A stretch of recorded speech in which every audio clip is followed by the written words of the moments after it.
Hello guys, এটা হলো Mathabhanga hospital. আমার ডাক্তার দেখা হয়ে গেল। ডাক্তার ডাক্তার দোতলার দিকে আমাকে দোতলায় যেতে বলেছে। তো সিরিয়াস টেস্ট হবে আমার। তো এখানে হয়ে গেল, দেখো দাঁড়িয়ে পড়েছে লাইনে। এখানে প্রচণ্ড ভিড়ের মধ্যে থেকে আমার এই টেস্টটা করতে হবে।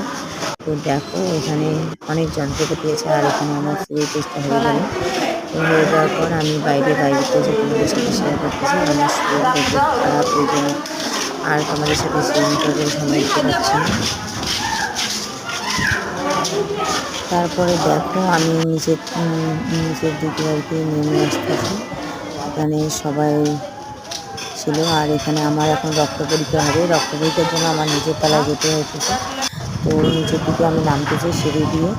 এখন আমি এই 5 নাম্বার রুমে যাব, রক্ত দিতে হবে। দেখি আজকে রক্ত পরীক্ষা হয় কি না, যদি হয়তো ভালো, না হলে তো কালকে আবার আসতে হবে। তো এই যে দেখো আমি ব্লাড দেওয়ার জন্য আর কি 5 নাম্বার রুমে চলে আসলাম। তো এখানে কিন্তু ব্লাড আর হবে না দেওয়া, তো তারপরে আমি ওষুধ নিয়ে চলে আসলাম। আর এখন বাড়ি চলে আসবো। সবাইকে টাটা।